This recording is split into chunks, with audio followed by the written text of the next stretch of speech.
Bonjour à tous. Aujourd'hui, nous sommes là pour vous expliquer comment créer la base de données en Access via cette petite analyse qui est déjà sur votre écran. Nous avions deux tables, catégories et articles. Les deux tables sont liées par une relation qui y appartient. Et puis, dans la table catégorie, nous avions NIM4 qui est souligné, ça signifie que c'est une identifiant qui identifie non catégorie. Et du côté article, nous avions catégorie qui est souligné, c'est un identifiant aussi, qui identifie les trois propriétés qui ne sont pas soulignées. Merci. Je vous demande de suivre comment nous devions créer. J'ai réduit, je suis ici. Si sur votre bureau, vous pouvez faire un clic droit sur l'espace vide du bureau. Vous allez voir My Microsoft Access base de données. Je clique. On me crée déjà le nouveau base de données. Je mets database, gestion, produit. Voilà. C'est le nom de la base de données que je voulais utiliser. Voilà. Ma base de données est là. J'ouvre cette base de données. Vous allez voir dans la base de données, c'est vide. Hein? Les objets que je dois commencer à créer, tous les objets Access doivent se mettre ici. Pour le moment, c'est vide. Je pars là, on a écrit créer, table. Je mets ici. Dans article, il y a 4 propriétés. Je viens, je mets code, désigne.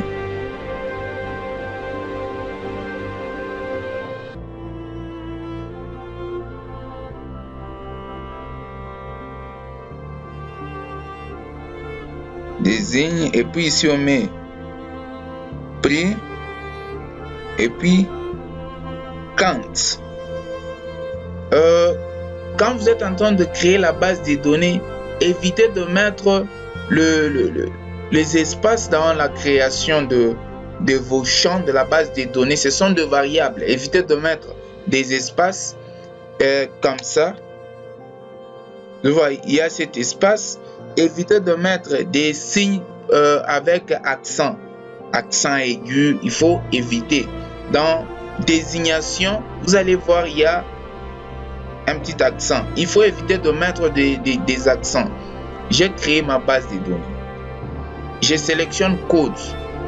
Je dois mettre, vous savez, ici, code, on avait souligné, c'est un identifiant. Maintenant, en Access, l'identifiant en Access automatiquement, selon la logique de transformation du modèle du MCD en MLDR, modèle logique des données relationnelles, cet identifiant, ça devient une clé primaire. Ça devient une clé primaire d'un modèle logique des données relationnelles. Je sélectionne code et puis je viens juste ici. Je clique sur clé primaire. Vous allez voir au même petit clé à côté. Je peux fermer. Lors de la fermeture, on me demande si je peux. Voulez-vous enregistrer les modifications apportées à la structure de table 1? Oui. Je dois mettre le nom. C'est article. Article. Je valide. Vous allez voir du côté objet, mais créer mes objets. Il y a une autre. Je clique encore sur créer. Je mets NIM 4. Je la sélectionne directement, je mets comme clé primaire. Et puis je mets non 4. Et puis je ferme. Je dois autoriser les modifications. Je mets catégorie. Je valide. J'ai mes deux objets qui sont là-bas. Maintenant, qu'est-ce qui se passe? Dans la transformation de modèle logique en modèle, ça c'est le AMCD. Dans la transformation du modèle logique en modèle relationnel, cet identifiant, quand je suis en train de le transformer, cet identifiant, nous allons le placer ici. Ça veut dire, dans modèle logique, nous aurons notre modèle logique. Notre modèle logique va se présenter. Wow. Quand nous allons faire notre modèle logique, nous allons prendre cette NIM clé, NIM catégorie, nous allons le placer de ce côté. C'est ce qui va se passer. Je suis ici, j'ouvre NIM 4, j'ouvre article, je modifie, je viens ici, je mets juste NIM 4. Ça veut dire que les articles doivent être liés à chaque catégorie. C'est ce qui va se passer.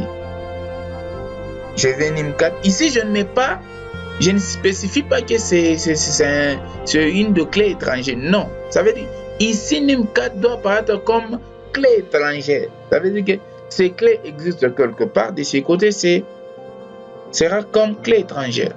Je ferme. Voilà. Maintenant, après avoir créé, je dois créer cette relation. Regarde ce qui va se passer. Je suis ici. Je suis dans outils de base de données maintenant. Il y a relation. Je clique sur relation. Mes deux bases de données, mes deux tables sont là. Je les sélectionne, je les ajoute. Après avoir ajouté, je dois créer cette relation maintenant. Pour créer cette relation, je prends seulement NIM4.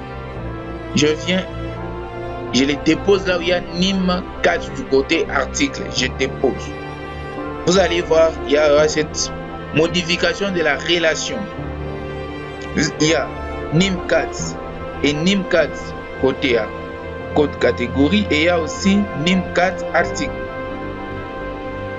Je clique sur appliquer l'intégrité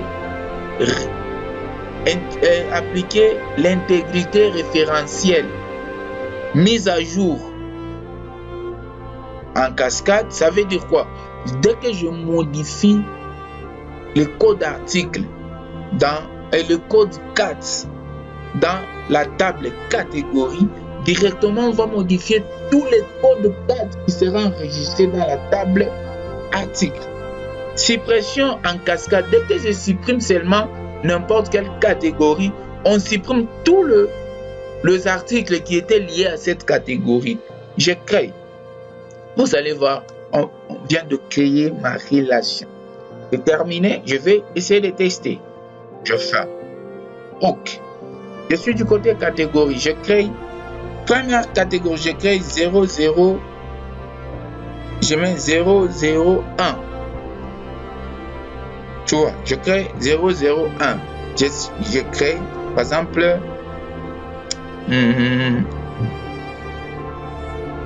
je dois mettre quoi?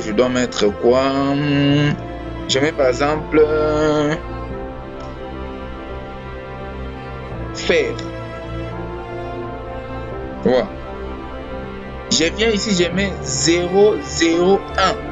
Dès que je voulais mettre les noms, je mets ici, dès que je valide, on me dit quoi?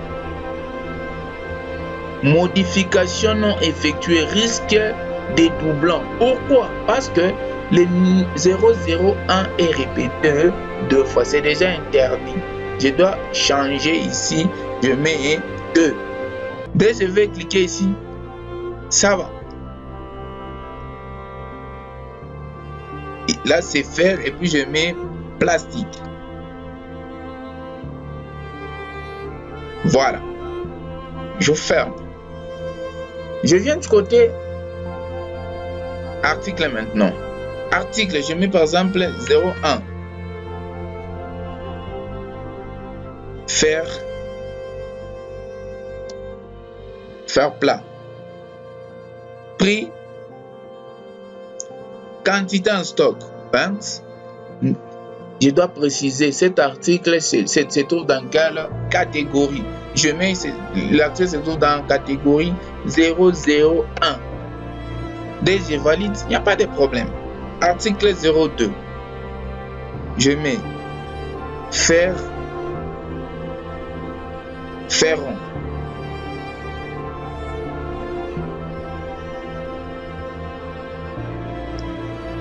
Tube carré. Je mets le prix quantité. Je mets comme code catégorie, je mets 003.